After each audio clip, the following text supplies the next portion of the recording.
know this sound. Not thunder, not a rocket, a GE90. 115,000 pounds of thrust per engine. This is the Boeing 777, the twin that crossed oceans when everyone said you needed 4.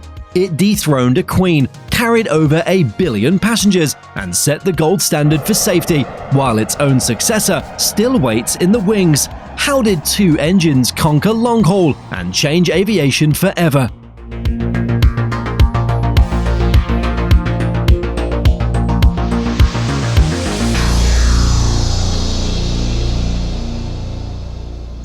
Rewind to the 1980s, long-haul aviation looked different. 3 engines ruled the skies: the McDonnell Douglas DC-10, the Lockheed L-1011 TriStar. These trijets dominated intercontinental routes, not because they were elegant or efficient, but because regulators didn't trust twins. The logic was simple: if you lose one engine over the Pacific, you still have 2 left. Redundancy meant safety, and safety meant 3 engines minimum. Boeing had its jumbo, the 747, 4 engines, unmatched capacity, the queen of the skies, but it was too big and too expensive for most routes in a still developing world. Then there was the 767, twin engines, efficient but too small for high-density markets and long-haul trunk routes. Airlines were stuck in the middle. They needed something that could carry 300 to 400 passengers across oceans without burning 747-level fuel. A Goldilocks jet. Not too big, not too small, just right. But here's the problem: aviation regulators, including the FAA, had a rule. ETOPS, Extended Range Twin Engine Operational Performance Standards. It dictated how far a twin-engine aircraft could fly from the nearest airport.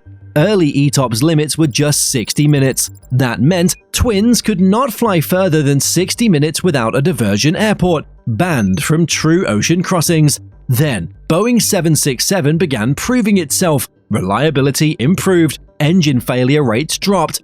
By the late 1980s, ETOPS was extended to 120 minutes, then 180 minutes. Suddenly, twins could cross the Atlantic. The industry was shifting, and Boeing saw the opening. This wasn't just about building another jet, it was about changing how the world connected. October 1989, United Airlines walks into Boeing's offices with a problem. We need a jet that can fly 300 to 400 passengers across the Pacific. It needs to be more efficient than the 747, more capable than the 767, and it needs to be ready by the mid-1990s. Boeing's answer? We'll design it with you. This was revolutionary. Airlines had always told manufacturers what they wanted, but Boeing flipped the script. 8 airlines: United, All Nippon Airways, British Airways, Japan Airlines, Qantas, Cathay Pacific, American Airlines, and Delta were invited into the design process from day one, forming what Boeing called the Working Together Group. Want wider aisles? Let's talk about fuselage dimensions. Concerned about turnaround times? Let's optimize the cargo door placement. Worried about crew training costs? Let's make the cockpits similar to the 757 and 767. Every decision was collaborative. Every feature was debated. This wasn't Boeing building a jet and hoping airlines would buy it. This was airlines building their perfect jet with Boeing's engineers.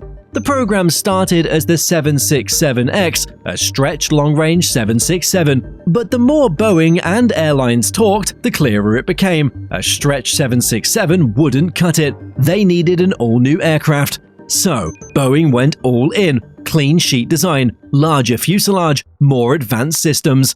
A twin-engine jet designed specifically to replace trijets, and perhaps even the 747. Then came the engineering breakthrough. Boeing made the 777 the first jetliner to be 100% digitally designed, using 3-dimensional computer graphics through CATIA software. No physical mock-ups, no clay models, everything existed in a digital environment first. Why did this matter? Because Boeing could test every component virtually: hydraulic lines, wiring harnesses, engine mounts. If 2 parts clashed in the computer, they caught it before manufacturing. The 777 would be the most precisely engineered jet ever built. In October 1990, United Airlines placed an order for 34 aircraft, with options for 34 more, the largest order in Boeing's history at the time. April 9, 1994, the first 777 rolled out of Boeing's Everett factory. Thousands of workers, hundreds of airline representatives, all eyes on this gleaming white twin. Boeing was betting its future. The message was clear: 4 engines aren't needed to fly long. 2 will do just fine.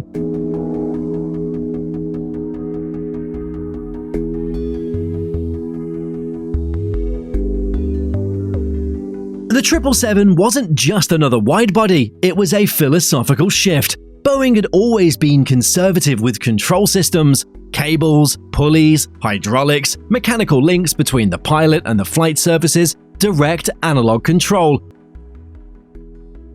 The 777 changed that. It became Boeing's first aircraft with full fly-by-wire controls. No cables, no mechanical linkage. The pilot's input went to computers. The computers decided how to move the control surfaces. Fly-by-wire wasn't new. Airbus had been using it. But for Boeing, this was a leap. It meant weight savings. It meant smoother handling. It meant the aircraft could optimize its own aerodynamics in real time. Then there were the engines. The General Electric GE90 was designed specifically for the 777, an initial thrust rating of 81,000 pound-force. The GE90 115B variant would eventually produce 115,300 pounds of thrust per engine.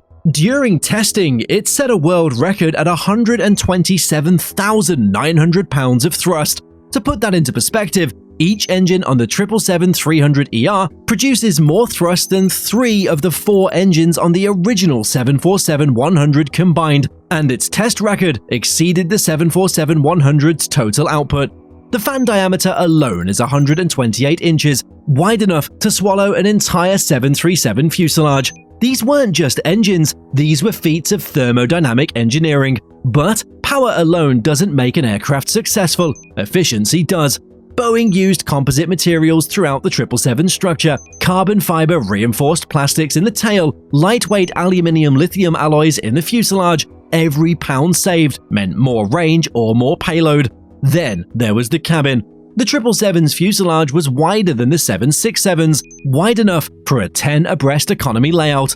But most airlines went with 9 abreast to offer more comfort, wider aisles, larger overhead bins. Business travelers noticed the 777 didn't just fly farther, it flew better. Boeing also designed the cockpit with commonality in mind. Pilots certified on the 757 or 767 could transition to the 777 easily. Similar flight deck layout, similar procedures, similar muscle memory. For airlines, this was gold: flexibility, efficiency, lower costs. But the biggest innovation was not visible, it was regulatory. The Boeing 777 became the first aircraft to obtain ETOPS 180 rating even before it entered service. That meant it could fly routes of up to 180 minutes from the nearest airport right out of the gate. No proving period, no gradual expansion, immediate global reach. Later variants would push even further. The 777-300ER achieved ETOPS 330 certification, and the 777-200LR shares that same rating. That's 5.5 hours from the nearest runway. At that point, the entire planet opened up. There was nowhere a 777 couldn't go. The industry's mindset flipped. 4 engines weren't safer, they were just more expensive. The 777 validated a future where twins ruled long haul, and Boeing had built it first.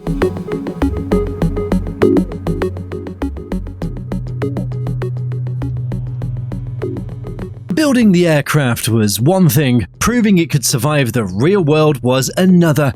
Boeing's test program was exhaustive. Engineers subjected the airframe to stress tests that would never happen in service. They bent the wings upward until they flexed 24 feet at the tips. They loaded the fuselage until it was ready to buckle. They tested hydraulic systems, electrical systems, environmental controls. Every component pushed beyond its operational limits. Why? Because Boeing had to prove the 777 was bulletproof. The first 777 made its maiden flight on June 12, 1994. Pilots reported near-perfect handling, smooth, responsive, stable.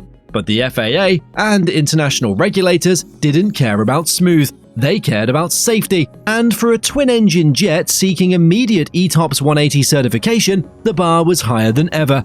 Boeing ran a gauntlet of tests: engine-out takeoffs, single-engine landings, fire suppression trials, rejected takeoffs at maximum weight, emergency descents, system failures, worst-case scenarios stacked on top of each other.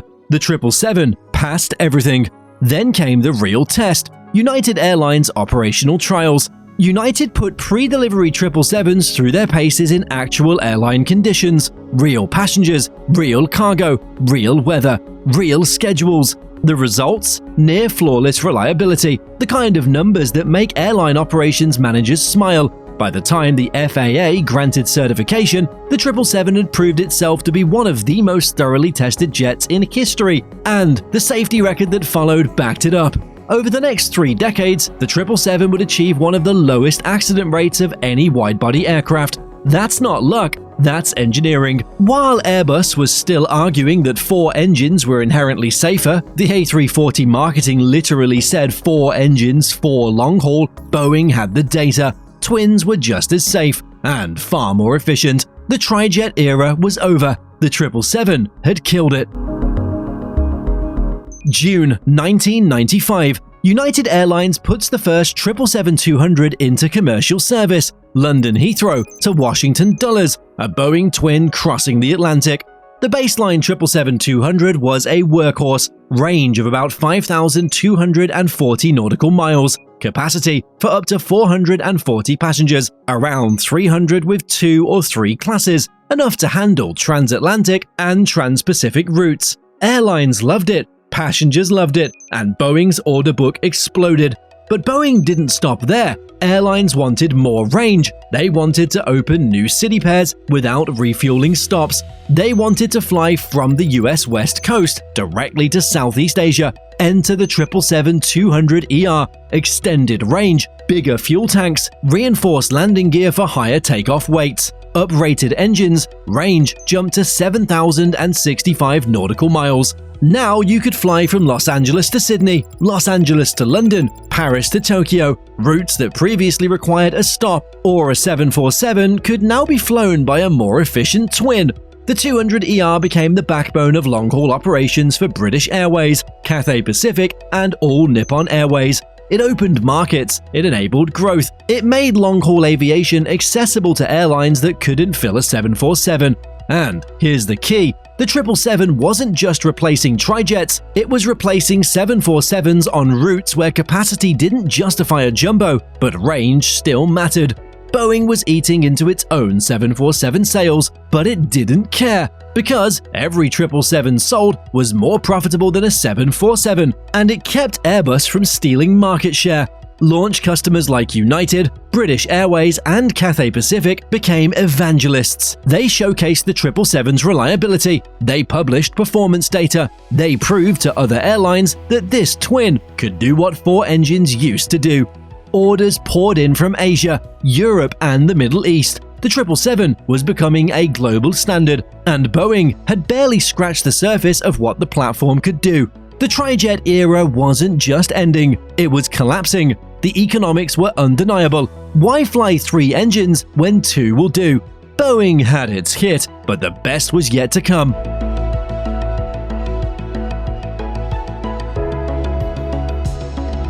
The 777-200 and 200ER proved the concept. Now, Boeing could stretch the platform. First came the 777-300, a simple idea: make it longer. The fuselage stretched by 33 feet. Capacity jumped to over 550 passengers at its exit limit. It was designed for high-traffic, shorter-range routes, where airlines needed capacity but not extreme range. The 300 became a hit in Asia-Pacific markets. Japan Airlines, All Nippon Airways, Singapore Airlines, Cathay Pacific. Airlines operating dense regional routes loved it. Tokyo to Osaka, Hong Kong to Bangkok, Shanghai to Seoul. Routes that saw massive passenger volumes but didn't need the 7,300 nautical mile range. The 777-300 gave airlines a 747 alternative without the 4-engine operating costs. It was the right jet at the right time. But Boeing still had a problem. Ultra-long-haul routes, the 16-hour marathons, still required 747s or the Airbus A340-500. Airlines wanted a twin that could fly anywhere, literally anywhere. Boeing's answer? The 777-200LR, longer range, also called the Worldliner. This jet was a monster. Maximum range of 8,555 nautical miles. That's enough to fly from New York to Singapore, Los Angeles to Dubai, London to Perth, non-stop. The 777-200LR was among the first aircraft to achieve ETOPS 330 certification. It could fly more than 5 hours from the nearest airport, which meant there was literally no point on Earth it couldn't reach. The 200LR proved a point. With enough fuel and efficient engines, a twin could outlast and outrange anything with 4 engines. Then there was the 777F, the freighter. Boeing took the 200LR's airframe, removed the passenger windows, reinforced the floor, and added a massive cargo door. Range of 4,900 nautical miles with a full payload. The 777F became the workhorse of modern air cargo. FedEx, Emirates Sky Cargo, Qatar Airways Cargo, and Lufthansa Cargo, they all bought fleets. It replaced aging freighters, and it did it more efficiently. But Boeing saved the best for last. The 777-300ER, extended range. This wasn't just another variant. This was the ultimate evolution of the entire platform. The longer fuselage of the 300, the massive fuel capacity of the 200LR, powered exclusively by GE 90-115B engines, producing 115,000 pounds of thrust each. Raked wingtips for better fuel efficiency, reinforced structure for higher takeoff weights. The 777-300ER could carry 392 passengers in a typical 2-class layout. It could fly 7,370 nautical miles. That's Dubai to Los Angeles, Sydney to Dallas, non-stop. And it did it at a profit. The 300ER gave airlines the capacity of a 747, with the operating costs of a twin. It was the Goldilocks jet perfected. Not too big, not too small, just right. Airlines realized something. They didn't need jumbos anymore. The 777-300ER wasn't just another variant, it was the 747's successor.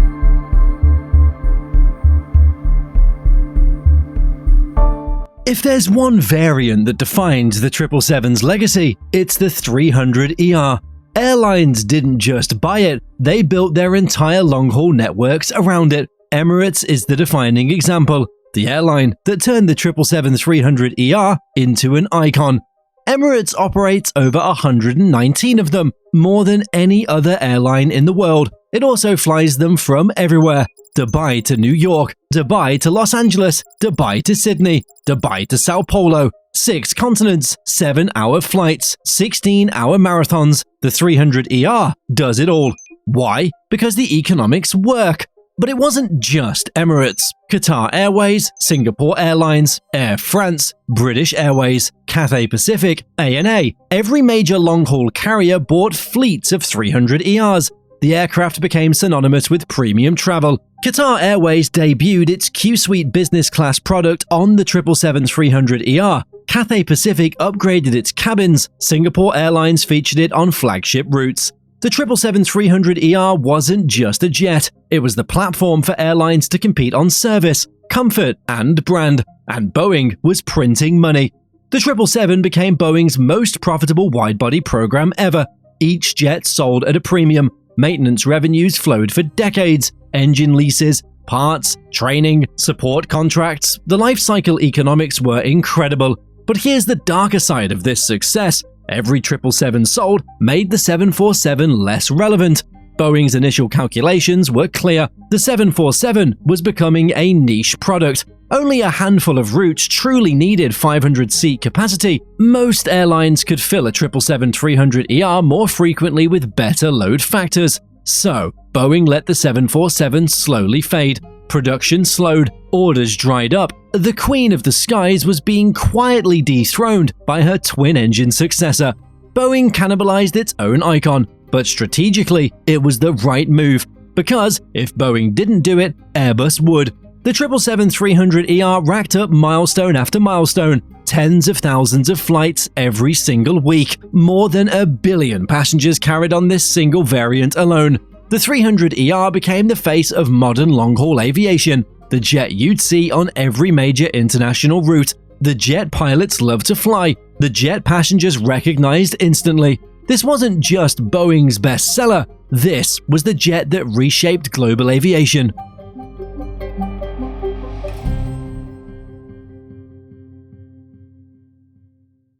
"30 years, over 1,770 aircraft delivered, more than 60 airlines operating them. The 777 isn't just a jet, it's infrastructure. The operational range is staggering. You'll see 777s on 16-hour ultra-long-haul marathons from Singapore to Los Angeles, and you'll see them on 40-minute hops between Tokyo and Osaka.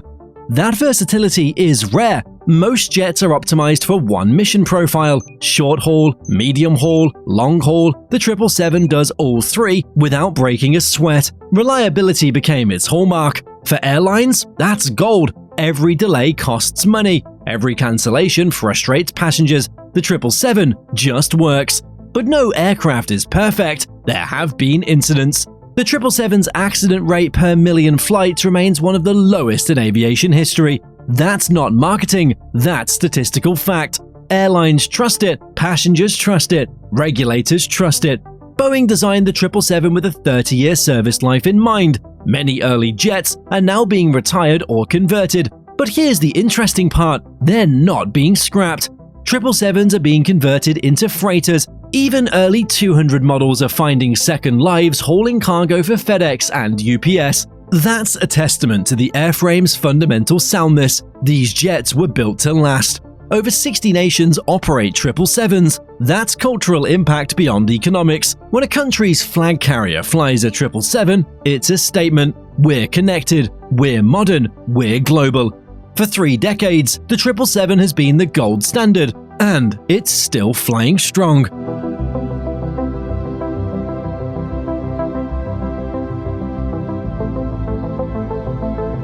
Boeing didn't have the long-haul twin market to itself. Airbus was watching, and they had a different philosophy. In the 1990s, while Boeing bet everything on the 777, Airbus doubled down on 4 engines. The A340 launched with a simple marketing pitch: 4 engines, 4 long-haul. The argument was about safety perception. Passengers would feel safer with 4 engines. Airlines would have redundancy. ETOPS restrictions wouldn't matter. But the market didn't care about perception, it cared about economics. The A340 burned more fuel, it cost more to maintain, it required more thrust reversers, more tires, more of everything, and it offered no significant advantage over the 777 in range or capacity. Airlines started choosing the 777, the A340 struggled to compete. By the mid-2000s, it was clear. 4-engine widebodies were dying, the 777 was winning. Airbus had to respond. It couldn't let Boeing dominate long-haul forever. So, the company developed the A350, a clean sheet, twin-engine widebody designed specifically to challenge the 777. Airbus brought a carbon fiber composite fuselage, fuel-efficient Rolls-Royce engines, a quieter cabin, modern fly-by-wire systems. It was Airbus's answer to the 777-300ER. And it worked. Airlines that wanted the latest technology went with Airbus. Airlines frustrated by Boeing's 777X delays went with Airbus. By the 2010s, the battle lines were clear: 777 versus A350, twin versus twin, Boeing versus Airbus.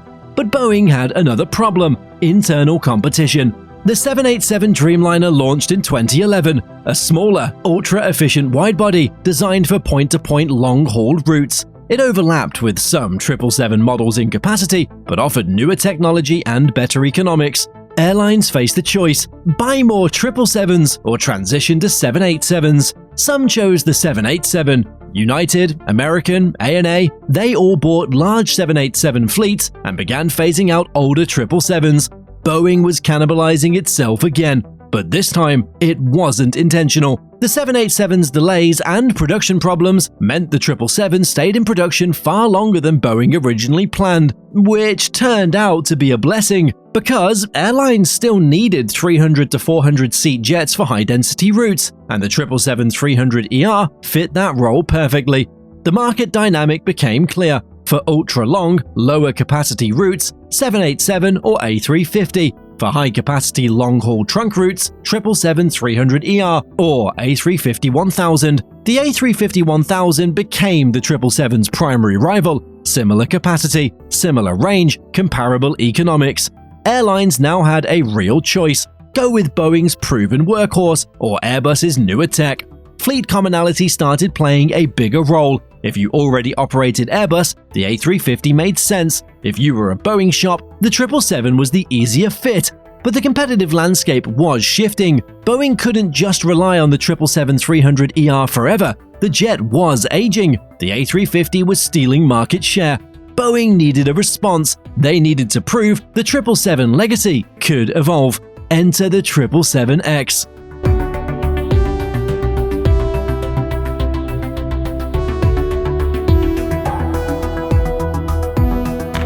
November 2013, Dubai Airshow. Boeing unveils the 777X program. Then it was the next chapter. The 777 reimagined for a new generation. Bigger, more efficient, more advanced. Boeing promised folding wingtips, the first ever on a commercial jet. Composite wings for weight savings. Massive GE9X engines, the largest jet engines ever built. A new cabin with better lighting, larger windows, more overhead space. Two variants, the 777-9, capable for up to 426 passengers in a two-class cabin, with a range of 7,285 nautical miles. The 777-8, smaller capacity but longer range at 8,745 nautical miles. Later, Boeing added the 777XF, a cargo variant, to replace the aging 777F. The launch customers lined up: Emirates, Qatar Airways, Lufthansa, Singapore Airlines, ANA, Cathay Pacific, Etihad. Every major long-haul carrier signed up, except the Americans. United, American, and Delta, none of them ordered the 777X. Why? Fleet overlap. United and American were deep into 787 fleets. Delta was buying A350s. For US carriers, the 777X didn't fill a gap. It was too much.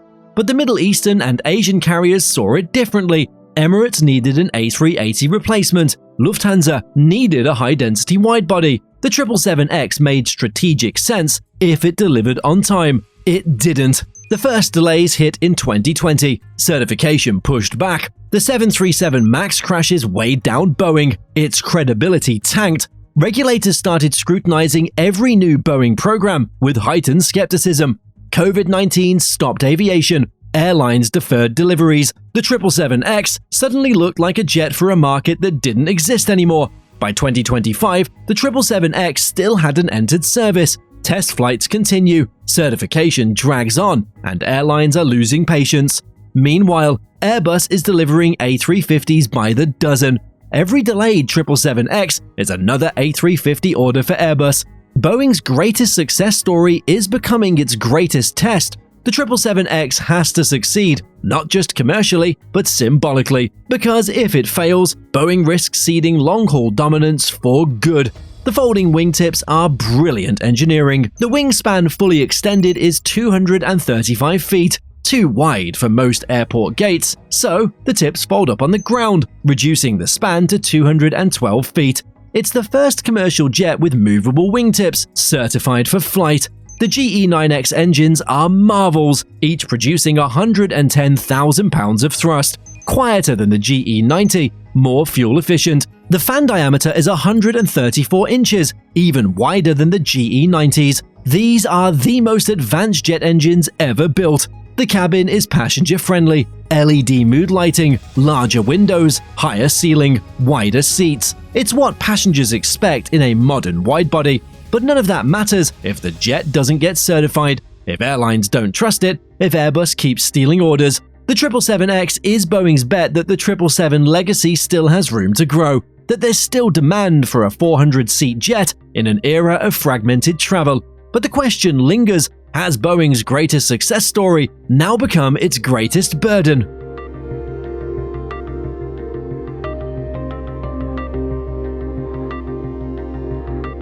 While Boeing struggled with the 777X, Airbus didn't sit still. The A350-1000 launched as a direct 777-300ER competitor, similar capacity bracket, similar range, but newer technology, composite fuselage, quieter cabin, better fuel efficiency per seat mile, and it has been readily available. No certification drama, airlines could order it and receive it. Qatar Airways became the A350's biggest champion. They took delivery of dozens and dozens, showcased them on flagship routes, built their marketing around the world's best business class on the world's best aircraft.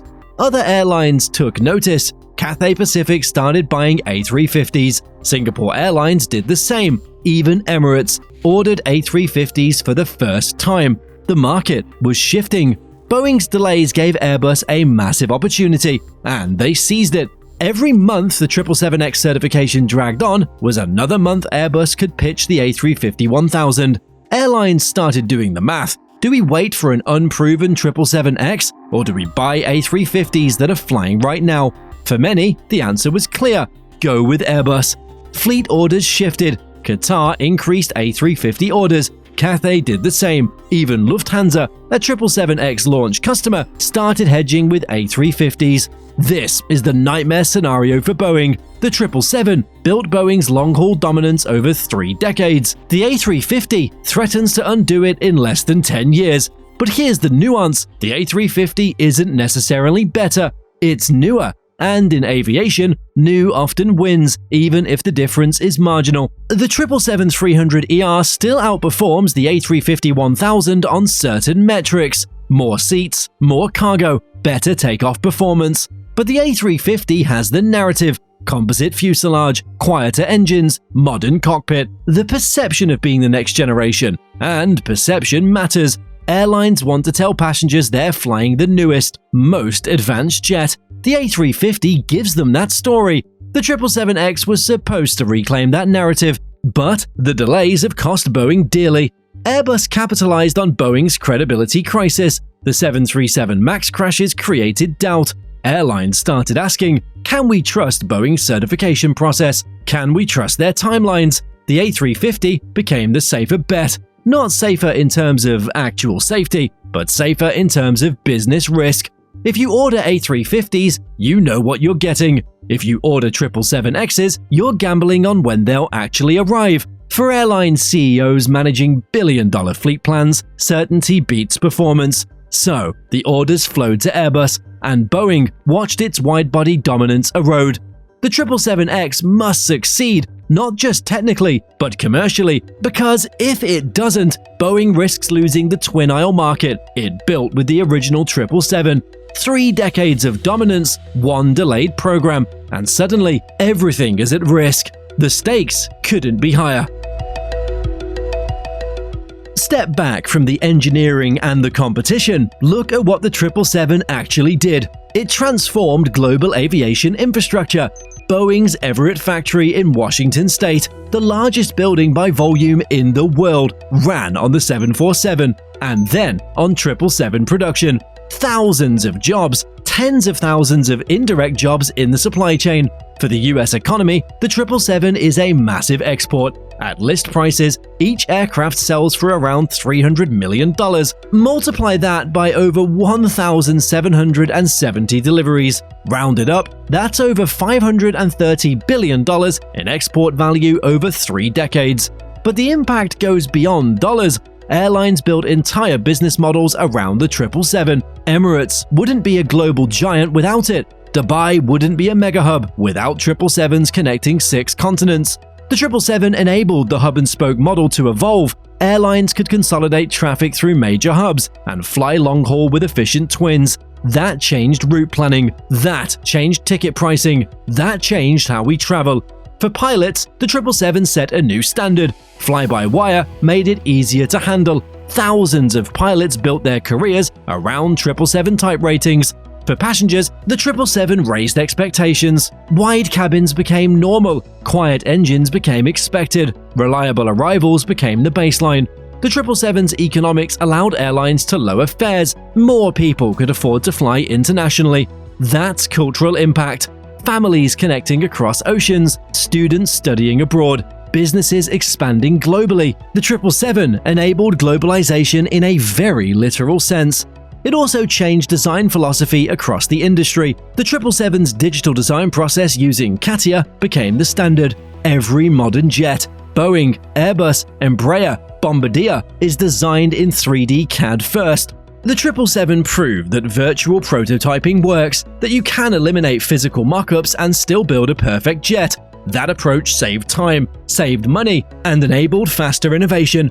ETOPS certification changed because of the 777. Regulators saw that twins could be just as reliable as four-engine jets. That opened the door for the 787, A350, and every modern twin.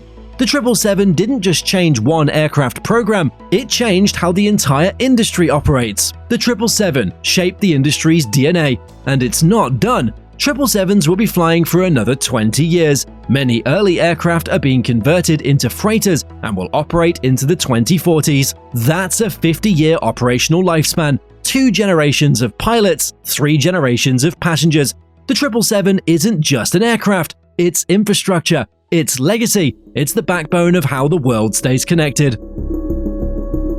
Let's talk numbers. 11,664 nautical miles, Hong Kong to London, the long way, over the Pacific, over North America, 22 hours and 42 minutes in the air.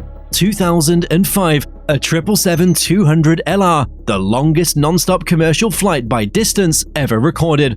Doha to Auckland, Singapore to Los Angeles, routes that define ultra-long-haul, made possible by the 777. 40 minutes, Tokyo Haneda to Osaka Itami, all Nippon Airways, a 500-seat widebody, shorter than most people's commute. Same jet, opposite extreme. Over 1,770 aircraft delivered, an estimated 1.6 billion passengers carried. That is a staggering number, equivalent to flying nearly 20% of the world's population, though many have flown multiple times. Pilot stories are legendary. Captains talk about the 777's handling with reverence. Smooth, responsive, predictable. It's the jet pilots want to fly. Passengers have their own stories, proposals at 40,000 feet, babies born mid-flight, strangers becoming friends over 16-hour journeys. The 777 isn't just a machine, it's where life happens. Nothing lasts forever, not even the 777. Early 777s are being retired. Airlines like United and British Airways have started phasing out their oldest jets. Some are converted to freighters. Others are parked in desert boneyards, waiting for parts to be harvested. As 787s and A350s enter fleets, older 777s are being replaced. The economic shift. Newer jets burn less fuel, they require less maintenance, they offer better passenger experience. For airlines, it's just business. Out with the old, in with the new. But there's emotion here too. Pilots who spent their entire careers flying 777s are watching their jets disappear. Passengers who flew hundreds of segments on 777s are seeing them vanish from route schedules. The 777-300ER is still going strong. Boeing's focus is shifting to the 777X and 787. The classic 777 is entering its twilight years. But here's the thing, the legacy isn't fading, it's solidifying. The 777 did what the 747 did a generation earlier. It defined an era, it set the standard, it became iconic.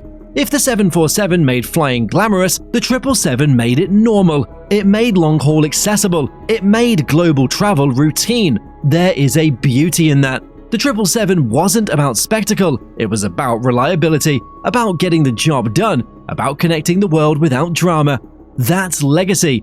30 years from now, aviation historians will look back at the 777 the way we look at the DC-3 or the 707, a jet that changed everything. It killed the trijet era. It validated ETOPS. It proved twins could dominate long-haul. It made Boeing's fortune. It enabled Emirates' rise. It connected continents. And it did it all quietly. No supersonic speed, no double-decker drama, just 2 engines, a wide cabin, and impeccable reliability. And for 3 decades, it did exactly that. But the jets will keep flying for another 20 years, another 30 years. The 777 will be in the skies long after most of us have forgotten what a big deal it was. That's a mark of great design. October 1990, Boeing made a bet. They believed that 2 engines were enough, that twins could cross oceans, that airlines would trust the jet without the redundancy of a trijet or the capacity of a 747. It was a massive gamble, billions in development costs, Boeing's reputation on the line, the future of long-haul aviation at stake. 35 years later, we know how it turned out. The 777 didn't just succeed, it dominated. It became the backbone of global air travel. It reshaped route networks. It enabled hub strategies. It connected cultures. The 777 wasn't just a response to airline needs, it shaped what airlines could do. The entire Gulf carrier strategy depends on efficient widebodies. The 777 made that possible. Asia-Pacific connectivity boomed because of the 777. Transatlantic competition intensified because the 777 made frequency viable. Airlines could fly 3 777s a day instead of 1 747. More options for passengers. That's impact beyond aviation. That's economic transformation. For pilots, the 777 set a new standard. For passengers, the 777 raised expectations. For Boeing, the 777 was salvation. The last true Boeing aircraft. Now, the 777X represents the next chapter. If it succeeds, the 777 legacy continues for another generation. If it struggles, the 777's dominance becomes a historical footnote as Airbus takes over. But regardless of what happens next, nothing can erase what the 777 already accomplished. The Boeing 777 changed aviation forever. The Queen of the Skies may have been glamorous, but the 777, it made the world smaller. And that roar, the unmistakable thunder of a GE90 spooling up, will echo for generations. This is the Boeing 777, the twin that changed everything. Hey, before you go, the YouTube algorithm thinks you're going to like this video next, so why not check it out?